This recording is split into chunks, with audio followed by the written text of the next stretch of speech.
Olá, hoje nós vamos falar sobre a educação em Mato Grosso, como é que está iniciando esse ano letivo. Matrículas abertas começam hoje, dia 9 de janeiro, na rede estadual e terminam no final da semana. Então, e tudo online.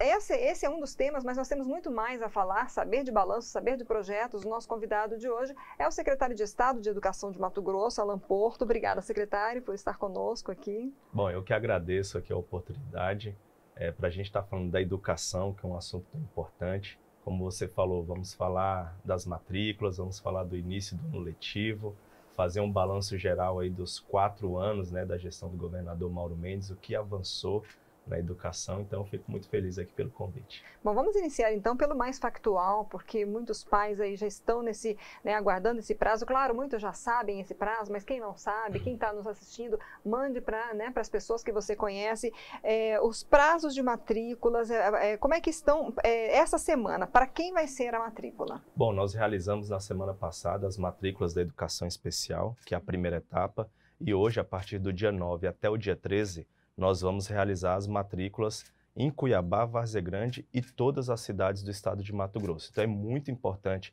que os pais que estão nos acompanhando nesse momento, os estudantes, vá até a matrícula web lá no site da SEDUC, www.seduc.mt.gov.br e realize a sua matrícula, tá? Então a gente vai ter esse prazo aí de uma semana, começando segunda-feira e se encerrando na sexta-feira.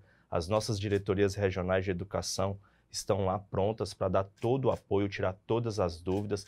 Aqueles pais que não têm acesso à internet, pode estar procurando a nossa diretoria regional de educação também, que a gente vai dar toda a orientação, todo o acesso à internet e realizar a matrícula lá do seu filho. Como é que foi a questão da educação especial, né?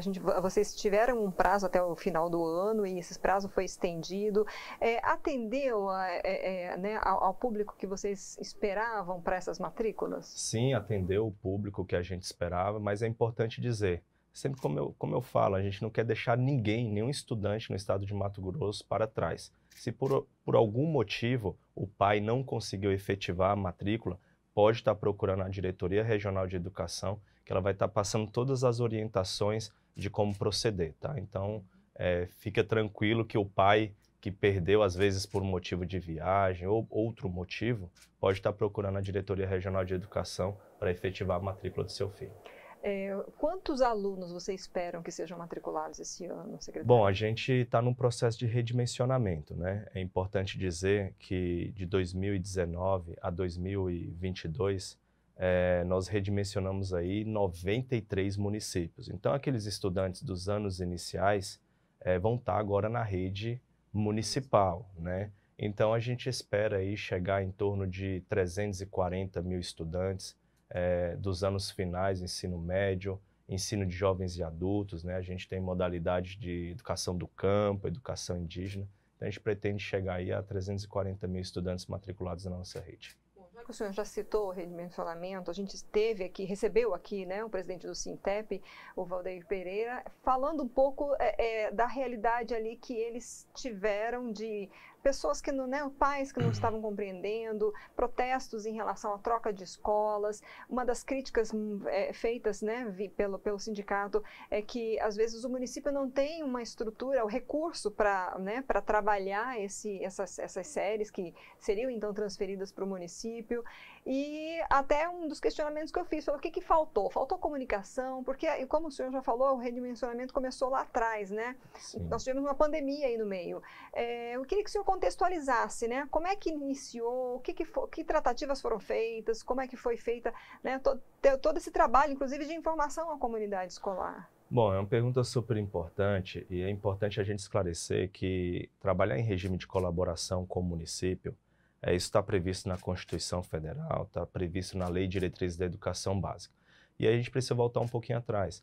Lá na gestão do governador Mauro Mendes, em 2019, quando ele assumiu, pegou uma rede completamente sucateada, sem planejamento, com salários atrasados, praticamente 92% do orçamento da educação era para pagamento de folha, os outros 8% era para pagamento de transporte escolar, alimentação escolar, o PDE da escola, que também naquele momento se encontrava em atraso, né? Vocês se lembram que fato de escola de lata, escolas que não tinham condições de comprar um material básico de limpeza, então uma série de problemas. E decorrente dessa situação, a gente encontrou um cenário muito complicado, a nossa rede muito ociosa. O que é a rede ociosa? Numa sala de aula, comporta 35 estudantes no ensino médio, e nos anos finais comporta 30. E a média de alunos que a gente tinha por turma era em torno de 18, variava 17, 18 alunos. Então, isso é uma média muito baixa. Quando a gente pega as 10 melhores educações do Brasil, e eu estou falando do Paraná, estou falando do estado de Goiás, São Paulo, Espírito Santo, Ceará, Pernambuco, a média de alunos por turma é em torno de 30 alunos. Então, o que nós precisamos fazer? Um reordenamento e um redimensionamento na rede. E com base nesse reordenamento, a gente conseguiu redistribuir melhor os investimentos da educação. Porque se você tem uma turma com 28 alunos, com 30 alunos, logicamente você vai ter condições de atender mais alunos numa quantidade menor de turmas. Então, nós saímos aí de 18 mil turmas para 14 mil turmas e atendendo mais estudantes. Em 2019, nós tínhamos 350 mil estudantes na nossa rede, né? E fechamos o ano com quase 380 mil, com menos turmas. E aí você consegue fazer um planejamento melhor, porque você tem professores efetivos na rede, o desenvolvimento profissional desse professor é melhor, porque ele está ali na rede, ele não é um contrato temporário. Então, tudo uma questão de reorganização e um replanejamento e reestruturar os investimentos. Então, por esse motivo, em 2020 foi publicado um decreto onde regulamenta como que seria esse redimensionamento e em que prazo ia ocorrer. Mas isso não significa dizer que o redimensionamento começou em 2020. O redimensionamento ele já acontece há mais de 20 anos, né, numa menor escala. Então, nós aceleramos esse redimensionamento, que o município vai se especializar no atendimento da educação infantil mais os anos iniciais, e o Estado se especializa no atendimento dos anos finais e do ensino médio. Então, isso é muito importante. Por exemplo, na saúde. A saúde, o município cuida da atenção básica e o Estado cuida da alta complexidade. Você imagina se o município fosse cuidar da alta complexidade ou o Estado cuidar da saúde básica ali? Então, ficaria uma desordem. Mesma coisa na educação. O que nós esperamos? Que a criança ela tenha faixa de aprendizado ali, de cognição por cada etapa. Então, 4 a 5 anos, ela está na pré-alfabetização e ela se alfabetiza até o 2º ano na idade certa, quando ela completa 7 anos.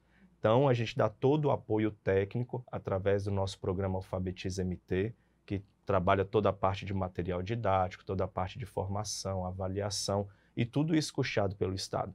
Não é simplesmente só transferir os alunos para a rede municipal. A gente também dá todo o apoio técnico dentro de uma política pública que gere resultado e que a criança, de fato, seja alfabetizada na idade certa, porque ela só completa 7 anos uma vez na vida. E quando ela passa dessa etapa para o nível de cognição dela, é muito ruim, porque a criança ela absorve muito ali naquela faixa de 6 a 7 anos. Então, a gente se preocupa muito com isso. A gente organizou uma política e estabelecemos algumas regras com os municípios. Hoje nós temos aí 93 municípios que já atendem 100% do 1º ao 5º ano. Então, todas as decisões que a Secretaria de Estado de Educação tomou foi para melhorar a aprendizagem e o ensino dos nossos estudantes.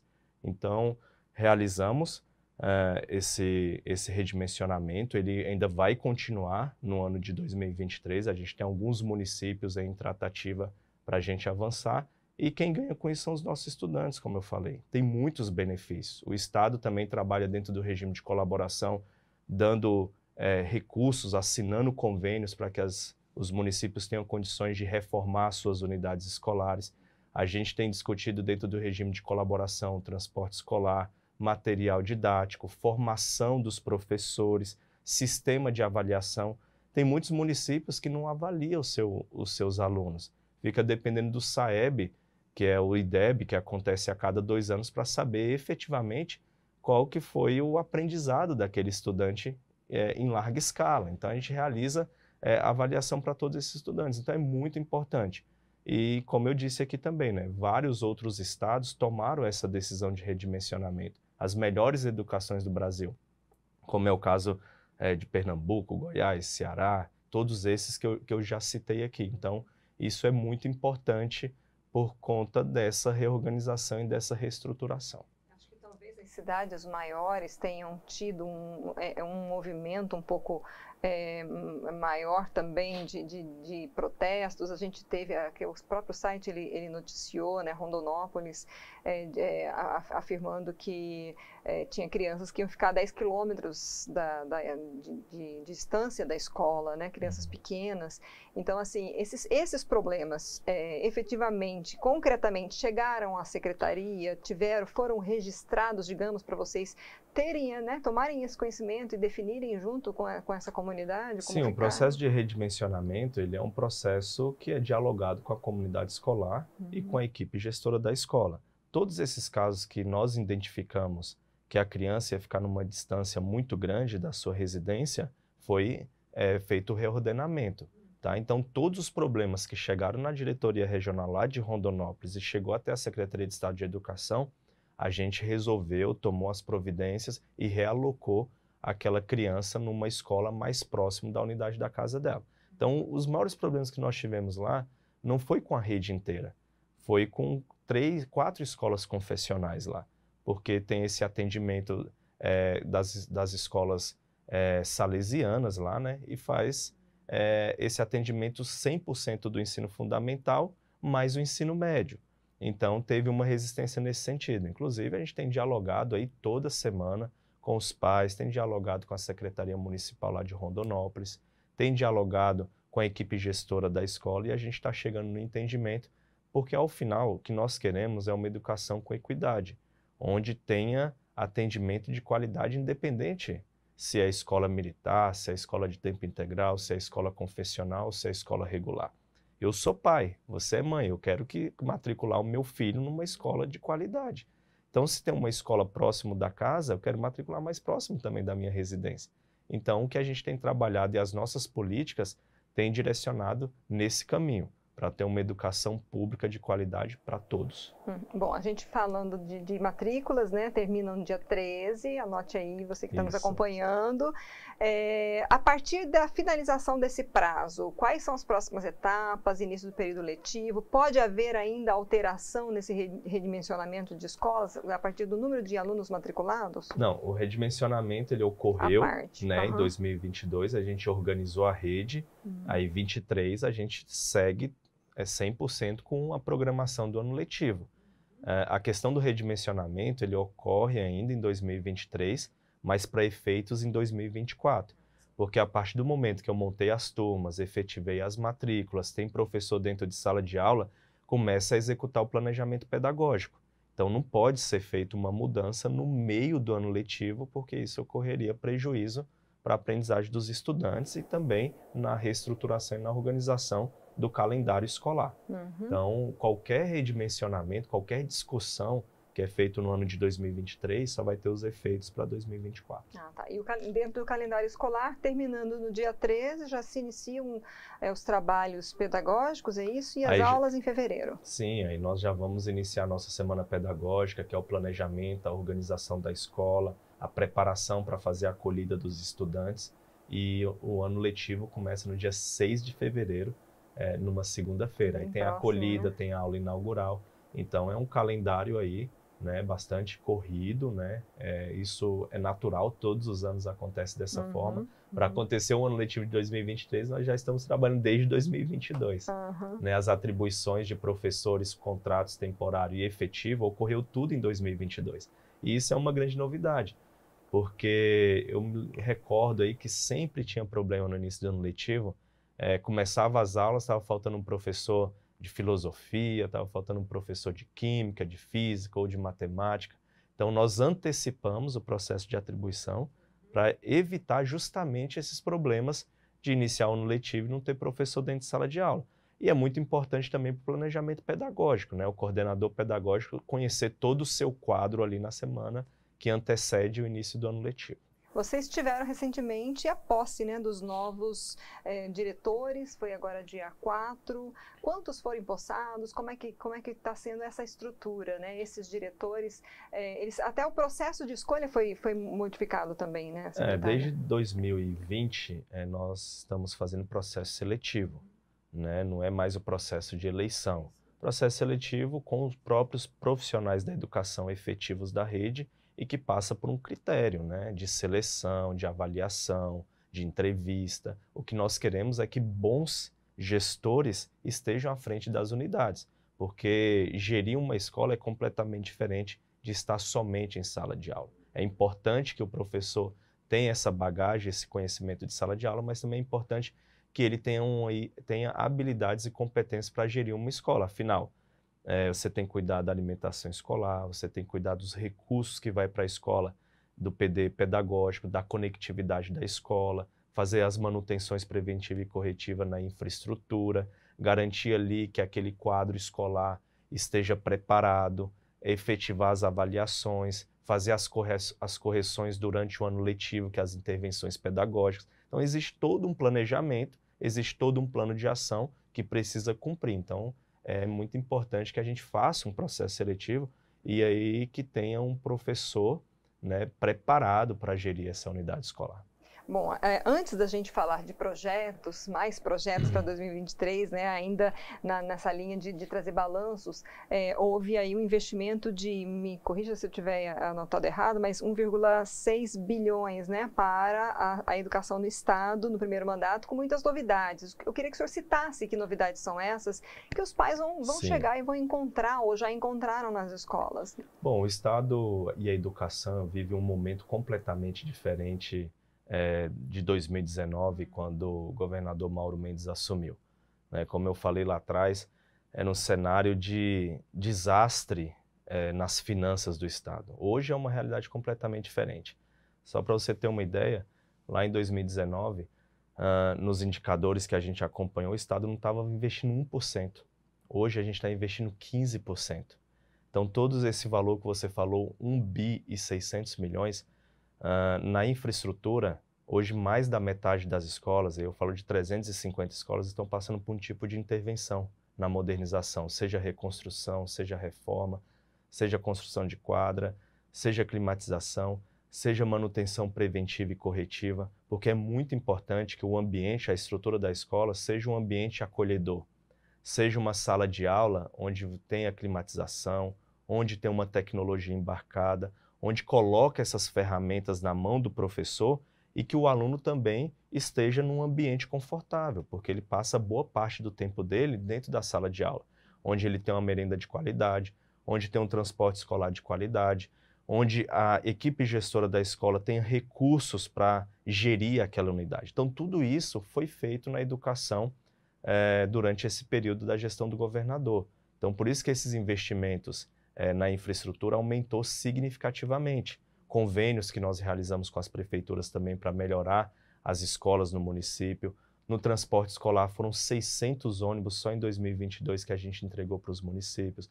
A alimentação escolar, a gente aumentou mais um. O governo federal, só para você ter uma ideia, passa 36 centavos por aluno. E o Estado lá atrás complementava com 16 centavos. O Estado aumentou mais R$1 em cima dessa alimentação. Então, a criança hoje lá na escola, ela vai ter a alimentação dela principal, mas além disso, ela chegou na escola, ela vai ter um lanche. Ao final da escola, quando ela sair, ela vai ter uma fruta. Então, o cardápio da unidade escolar melhorou significativamente. Então, isso é muito importante para a gente também garantir a permanência desses estudantes. Então, além de tudo isso que eu falei, tem uma questão muito importante aí também, que é a questão da tecnologia. O nosso estudante do século XXI, hoje ele tem um smartphone, ele tem acesso à internet, ele tem um mundo de informação.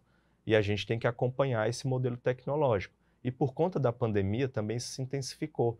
E é importante a gente dizer que o desafio que o estado de Mato Grosso tem na aprendizagem é muito grande. É desafios históricos e que se intensificou com a pandemia. Eu me lembro lá em 2019, a gente recebeu o estado em 22º no IDEB.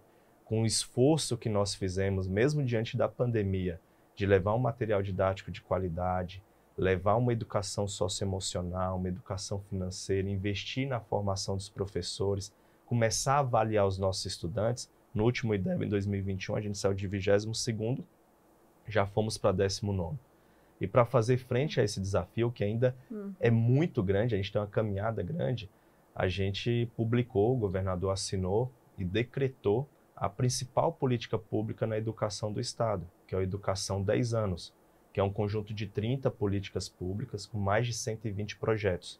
E justamente nesses 3 eixos, na modernização da infraestrutura, nas tecnologias educacionais e principalmente na gestão pedagógica. Então, esse que vai ser o diferencial para a gente recompor e recuperar a aprendizagem dos nossos estudantes. Dobramos o número de escolas de tempo integral, ano passado era 40, esse ano serão 80 escolas de tempo integral.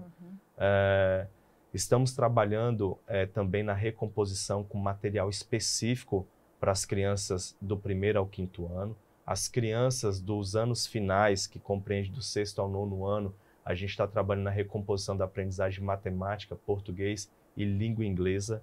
Um laboratório de aprendizagem que é uma aula de reforço, que ela pode ocorrer no contraturno. Enfim, são muitas ferramentas que nós estamos colocando na mão dos profissionais da educação e dos gestores escolares para que a gente consiga alcançar os resultados. Ao final desse plano, a gente tem 2 metas. 2026, até 2026, está entre as 10 melhores educações do Brasil. E ao final do plano, que é 2032, a gente está entre a 5ª melhor educação. Então, é um resultado a médio e longo prazo e que é possível a gente cumprir. A gente está no rumo certo, está no caminho, a gente está avaliando as nossas escolas a cada bimestre, e é importante dizer também que cada escola vai ter uma meta de aprendizagem. Ou seja, às vezes tem um IDEB lá de 5 e a meta dela é chegar a 6. Qual que é a trilha que ela vai percorrer para alcançar esses resultados? Então, inicia o ano letivo, nós vamos ter uma avaliação diagnóstica para medir o ensino e a aprendizagem desses estudantes. E a cada bimestre nós vamos estar avaliando ele. Então, fechou o 1º bimestre, nova avaliação. O que esse estudante melhorou? Se ele conseguiu atingir os resultados de aprendizagem, ok. Se não conseguiu, a gente entra com a intervenção pedagógica. Porque às vezes meu professor também pode ter dúvida na prática pedagógica. Então, entra a formação em serviço, entra o laboratório de aprendizagem para fazer a recuperação daquele aluno e inicia o 2º bimestre. Vai trabalhando. No 2º bimestre você recupera aquelas habilidades, aquelas competências que o aluno não teve condições de aprender no 1º. Isso vai acontecer no 1º bimestre, no 2º, no 3º e no 4º. Ao final do 4º bimestre, a gente faz uma avaliação somativa, como se fosse uma avaliação do ano inteiro. Aí nós vamos avaliar exatamente o que meu aluno aprendeu no ano, porque eu tive a avaliação diagnóstica de partida no início do ano e a avaliação lá no final. E aí nós vamos saber exatamente se a escola conseguiu cumprir a sua meta de aprendizagem, se os estudantes conseguiram aprender. E aí a gente, inclusive o governador assinou algumas leis complementares, que eu acho que a gente vai estar falando também aqui, de incentivo para o aluno, que é o prêmio Estudante Nota 10, e incentivo também para os professores que conseguiram os seus resultados. Então não é só simplesmente a gente cobrar. Aqueles profissionais da educação, aqueles estudantes que atingiram os seus resultados em nota, em aprendizagem, também serão incentivados. Então isso é muito importante. Era justamente a próxima questão mesmo.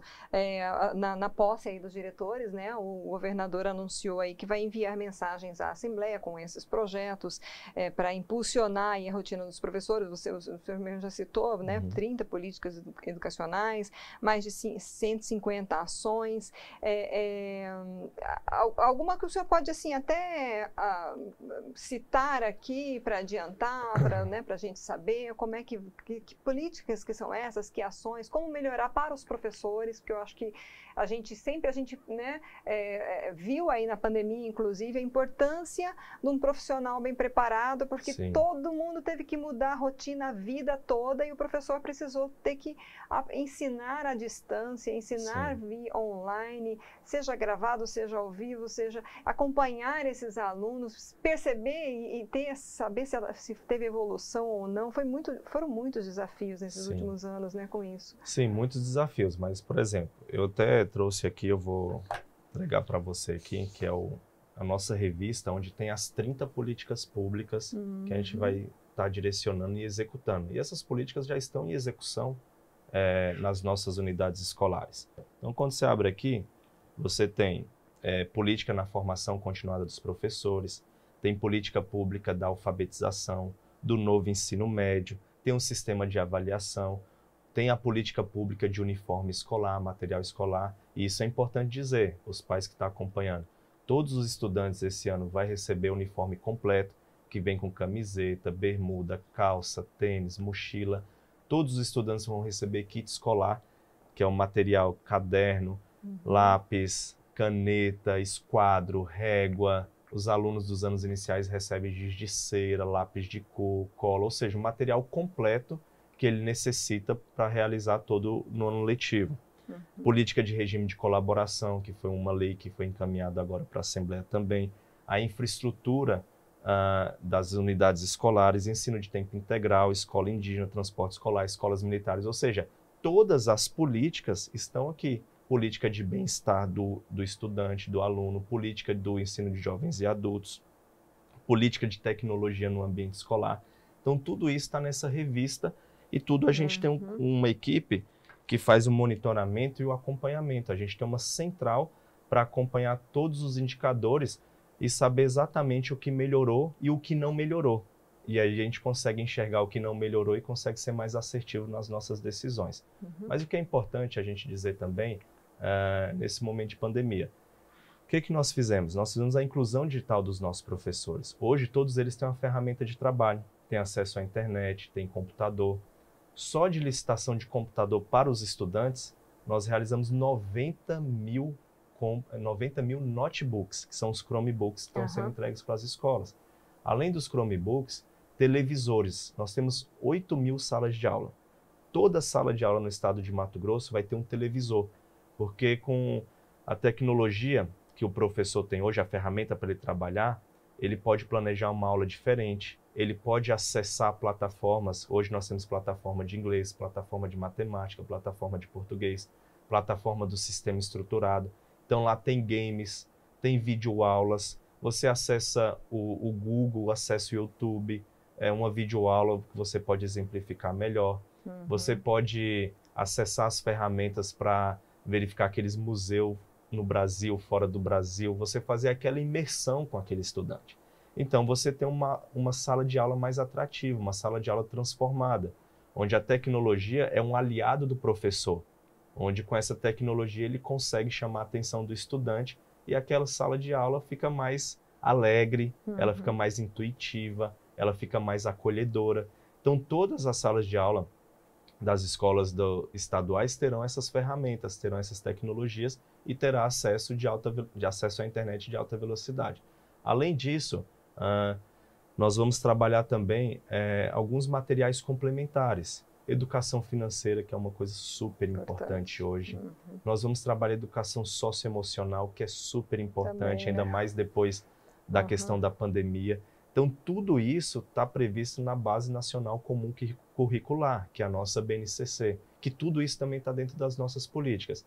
Então, o pai que está acompanhando a gente pode ter certeza que o filho dele vai ser acompanhado com todas as tecnologias de ponta, inclusive com robótica. É importante dizer também que agora nós temos laboratório de robótica dentro das nossas unidades escolares. Material didático é de consumo, é do estudante, né? Os materiais complementares também é de consumo, é do estudante. Então, o que nós queremos é trabalhar em todas as pontas, né? Para que o resultado venha. E trabalhando dessa forma, incentivando os nossos professores e os nossos estudantes, os resultados vão aparecer. E aí, respondendo à questão da lei complementar que foi encaminhado pelo governador, a gente tem duas situações aí importantes também e é preciso a gente detalhar para eles entenderem. O professor, dentro da escola, ela vai ter uma meta de aprendizagem que é a melhoria do IDEB. E o professor vai ter aí também as metas individuais. Então, carga horária de formação continuada vai ter um peso, assiduidade, que é a presença, vai ter um peso, a nota da turma vai ter um peso, a nota geral da escola vai ter um peso. E a escola que cumprir esses resultados e o profissional da educação que cumprir essas metas e ter esses resultados no final do ano, ele vai ser incentivado financeiramente, que pode chegar a ter um 14º salário, um 15º salário. Então isso é muito importante, isso é valorizar o professor. Além do mais, os nossos gestores, que é o diretor escolar, o coordenador escolar, o secretário, ontem também no projeto de lei que o governador encaminhou, eles trabalham 40 horas, mas recebia por 30 por conta do plano de carreira. Então a lei é autorizando a pagar o regime integral, de 30 para 40 horas. Então essas funções que eu relatei aqui vai ter um acréscimo de 33%. Então às vezes aquele... Só um parênteses, isso vai ser votado ainda na Assembleia. Foi uma mensagem enviada. Foi uma mensagem encaminhada, pelo isso vai ser apreciado pela Assembleia e entrar em votação. Mas é muito importante dizer que a função de diretor escolar, coordenador e secretário demanda uma responsabilidade muito grande. E ele tem um acréscimo aí, essa função de 33% é algo que vai motivar muito esses profissionais da educação, porque fazem um trabalho ali árduo, um trabalho grande, né? Você imagina uma escola aí com 1.500 alunos, né? Em 3 turnos. O diretor fica todos os turnos lá. Secretário escolar da mesma forma. Coordenador da mesma forma. Então recebia por 30, não era justo. Então a gente está corrigindo aí essa deficiência que tinha e esse projeto de lei foi encaminhado. É importante dizer também que foi o prêmio estudante nota 10. Nós vamos estar premiando, vai depender do porte da escola, do tamanho dela, de 10 a 30 estudantes. Nós vamos ter o aluno ouro, o aluno prata e o aluno bronze. E ele vai receber prêmios, aqueles estudantes que tiverem aí os melhores resultados. Então isso é muito importante. Além desse incentivo, o governador também anunciou no ano passado o primeiro intercâmbio cultural do estado de Mato Grosso. O que é esse intercâmbio cultural? Vai levar 100 jovens do ensino médio para a Inglaterra, para fazer aqueles intercâmbios que a gente só escutava quem tinha condições financeiras, né? O filho da classe média alta ou do rico que teria condições de levar o seu filho para outro país. Agora o governo do estado de Mato Grosso proporciona isso para esses jovens mato-grossenses, o filho do trabalhador, e essas 100 vagas vão ser distribuídas nas 15 regiões, que a gente chama das diretorias regionais de educação.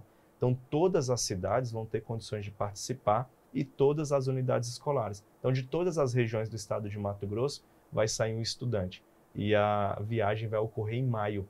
Ele vai para a Inglaterra, vai ser matriculado numa escola de língua inglesa e além de ele aperfeiçoar o inglês, ele vai ter a oportunidade de fazer uma imersão cultural, conhecer jovens de outros países, conhecer pessoas de outros países, fazer visitas, né, em ambientes culturais, em lugares assim. Então isso é uma oportunidade única, fantástico, né? Fantástico. Então isso abre um leque de oportunidade para aquele jovem que é possível fazer, que com o esforço dele, que com a dedicação é possível ele alcançar bons resultados. Dentro dessa orquestra, digamos, né, que a gente está vendo aí tantas novidades e uma variedade de informações, de formações, 3 pontos que são sempre citados quando a gente entrevista o sindicato e assim eu gostaria que o senhor falasse disso porque são cobranças que vêm sempre com certa regularidade. RGA, né, a questão de concurso, como é que está a previsão ou não, e pró-funcionário, que é uma coisa que ele citou que faltou efetivamente, né, concretizar e tal. O que o senhor teria nesse sentido para dizer, secretário, para esse ano? São 3 informações super importantes e que já tem solução para as 3. A RGA já foi anunciado pelo próprio governador, vai ser pago integralmente, inclusive no projeto de orçamento que vai ser votado no dia 11 agora, nessa semana, na Assembleia. A RGA, aprovando, ela já entra no calendário de pagamento. E com uma novidade, era pago sempre em maio. Então o governador ele antecipou e essa RGA vai ser paga em janeiro. Então a RGA, ok. Questão do pró-funcionário. No ano passado, nós dialogamos aí com o IFMT, dialogamos com o sindicato e vai abrir as vagas do pró-funcionário via IFMT, mais de 2.000 vagas. Tá? Foi feito no ano passado a pré-matrícula, as inscrições. Então, esse ano já começa a acontecer aí as primeiras turmas. Então, a questão do pró-funcionário também resolvido. E o outro ponto que você falou é a questão do concurso. Né? A gente tem uma demanda, estamos discutindo isso com a CEPLAG, mas ainda não temos aí um calendário para informar. Até porque o ano passado nós estávamos no final de gestão, né? Tem que respeitar a lei de responsabilidade fiscal, não poderia fazer nenhum tipo de despesa que fosse impactar em pessoal. E agora a gente está finalizando as atribuições dos professores para identificar o que nós temos de vagas ainda para encaminhar essa demanda para a CEPLAG e discutir os próximos passos, se tem necessidade de ter concurso ou não. Então, logo que a gente tiver essas informações, a gente vai estar informando aí também. Ok, a gente está estendendo um pouco, mas a gente tem que aproveitar o secretário aqui, né, gente? Sim. Tem alguma questão que a gente não abordou que o senhor gostaria de destacar? Bom, para é muito encerrar? importante. A gente falou de toda a parte tecnológica, nós falamos de toda a parte da modernização da infraestrutura, falamos do sistema estruturado de ensino, material didático igual que tem nas escolas particulares, um acompanhamento, monitoramento das metas de aprendizagem dos estudantes. Então, todas as pontas que têm deficiência, a gente tem um plano de ação e uma estratégia que está em execução. Não é que vai começar, já está em execução, está contratado e toda essa plano de ação começa a ser executada a partir do dia 6 de fevereiro em todas as escolas da rede estadual. Mas é importante a gente abordar aqui também a questão da educação especial. Nós tínhamos aí alguns pontos frágeis no ano de 2022 em relação ao cuidador. Lembra aquele deficiente, aquela pessoa com uma certa deficiência, uma necessidade de ter alguém acompanhando? Resolvemos, tá? No ano de 2023 nós teremos um professor integrador. Então, ou seja, aquele aluno que tem um laudo e que tem a necessidade de ter um profissional, um professor acompanhando ele dentro de sala de aula para ele melhorar a aprendizagem dele, esse ano já vai ter. E também o auxiliar, que é o cuidador. É importante dizer também do programa Autismo na Escola, que tem como nossa madrinha aí a primeira-dama Virgínia Mendes. Todas as escolas já receberam material, estudante e professor. As formações estão acontecendo para os nossos professores e temos mais esse projeto aí super legal, que é o Autismo na Escola, para orientar os pais, orientar os professores, como identificar, como lidar com aquela criança que é autista. Então isso é muito importante também. Outra questão super importante é os deficientes 100% visual, que nós, com a tecnologia chamada Orca, uma tecnologia israelense, nós entregamos um equipamento para cada estudante 100% cego e para cada professor também que não tem visão, que é um óculos, um dispositivo que você coloca na lateral, ele faz reconhecimento facial, você consegue ler livro, você bota o livro aqui na sua frente, ele começa a falar no ouvido, fazer toda a leitura. Nós já temos hoje estudantes que são cegos que já trabalham com Chromebook, né? Já tem aulas na plataforma, porque aquele dispositivo vai reconhecendo todas aquelas palavras, vai falando no ouvido do estudante e ele consegue acompanhar. Então isso é um trabalho de inclusão também desse estudante. Então, assim, a gente teve muitas coisas boas, né, em 2021, 2022, vai acontecer também nesse ano de 2023 e sempre com esses investimentos, né? Vale lembrar também que todas as escolas que ainda não receberam grandes reformas está no planejamento da Secretaria e a gente espera agora nesses 4 anos aí chegar nessas unidades que precisam desse investimento e também chegar nas escolas indígenas, que são as mais longe, para chegar com uma infraestrutura de qualidade. Então os pais aí, estudantes, toda a comunidade escolar que estão nos ouvindo, vamos lá, confiem na educação pública do estado de Mato Grosso, tem muita coisa legal. Os professores, a equipe gestora preparou um ano incrível, um ano assim que a educação nunca viu antes, acompanhando seu filho, colocando tudo isso que eu falei, ou seja, motivando esses estudantes e valorizando também os profissionais da educação. E claro, pais, participem, busquem, se informem, vão atrás, estejam presentes, né? Que é tão importante. A gente vê professores falando, poxa, como é bom quando a gente recebe um pai na escola, querendo saber como é que está seu filho, como que pode né, colaborar, até reclamar de alguma situação que esteja, né? Mas estar presente também, né, nas escolas, isso é fundamental. Isso é fundamental, né? É fundamental. Eu sou pai, eu sei muito bem como é que é essa rotina de você trabalhar, chegar em casa, conversar com seu filho, saber se tem alguma atividade. acompanhar a vida escolar. Se você sentir que seu filho está tendo alguma dificuldade, algum déficit de aprendizagem, ir na escola, conversar com o professor, nas reuniões de pais e mestres, é super importante que o pai acompanhe, até mesmo para ele conhecer todas essas novidades que eu falei. Ele vai constatar com os próprios olhos dele lá o que está acontecendo na escola e participar. Então, o envolvimento da família é muito importante. E o filho também, ele fica mais motivado quando os pais acompanham a vida escolar, participa nas atividades em casa. Então, eu faço aí essa chamada para todos os pais aí para acompanhar no ano de 2023 a vida escolar do seu filho. Tá joia, muito obrigada novamente, secretário. Eu que agradeço e a gente está à disposição, Secretaria de Estado de Educação, para compromisso com a transparência, com o diálogo, e sempre que for solicitada a entrevista, a gente vai estar aqui prontos para estar falando das novidades, dos resultados, para dar toda a transparência. Tá joia, obrigada. Obrigado. Nós conversamos com o secretário de Estado de Educação, Alan Porto. Lembre-se, dia 13 é o último dia, então começa agora dia 9 e vai até dia 13 o prazo de matrículas para os estudantes das escolas estaduais de Mato Grosso.